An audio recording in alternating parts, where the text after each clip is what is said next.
kvöld og velkomin í Flugsmiðjuna. Í þessu vídeói ætla ég að sýna ykkur hvernig ég mála augu á svona straumflugur. Lenskan er orðin svo meira og minna í dag að fólk er farið að nota augu á þetta sem eru bara plastaugu og límt á. Sýna ykkur hvernig ég gerir það síðar. En í þessu vídeói ætla ég að mála augu á þessa straumflugu og sýna ykkur hvernig við gerum það. Við byrjum á því að nýta okkur það forskot að vera með væs sem hægt er að snúa. Það munur um það. Og þegar ég mála augun á þá sný ég flugunni svona, þannig að hún halli upp. Svo þetta ekki hvíta málingu eða gula málingu. Skiptir ekki máli hvort er. Og mjög lítið af henni einu. Fínt að nota mjög þunna náli þetta eða tannstöngul. Set hérna ofan á. Ekkert meira en þetta, sjáu þið. Þetta er augað.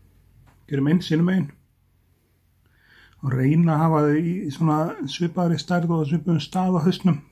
Það er stundum erfitt. Æfing bara.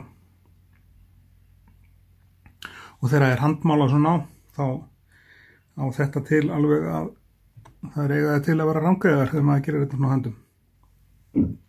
Svo lefum við þess að þotna í smá stund og kíkjum aftur á þetta smá stund til þetta er orðið þurrt. Jæja, þá eru augun orðin þurr og við ætlum að setja augasteinin í mála augasteinina á þau. Það gerum við með svörtulakki og því mjórri og fínni nál í þetta verk því betra. Vegna þess að augasteinin er bara alveg píngu lítill og það er mjög auðvelt að klúðra augan ef maður gerir hann á stóran. Þá snúum við þessu aftur hérna upp. Því minna á þessu, við erum bara með agnar lítið hérna af svörtu hérna, svona.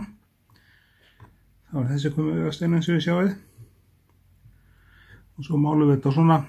Þetta er gott þegar maður er með borð og setur olnbogann ofan á borðið. Heldur hérna undir hendina. Undir allt brakketi með puttunum á sér svona. Og þá er þessi komið með augu.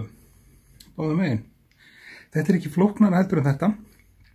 Og svo til þess að gera þessi augu af svona augum þannig að þau endist miklu lengur, þá mæli ég alveg indreiðin við þegar að lakka yfir þetta með augaflími eða einhvers konar urvarflakki.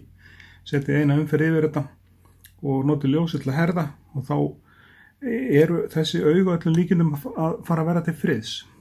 Þannig að svona málum við augu á flugu og ég vona þetta hafi orðið ykkur til gagns sem ég endilega setja like á vídeóðu og deila því og kýrast áskrifundur á rásinni. Annars sjáum við bara þessu kátt í næsta vídeói. Takk fyrir.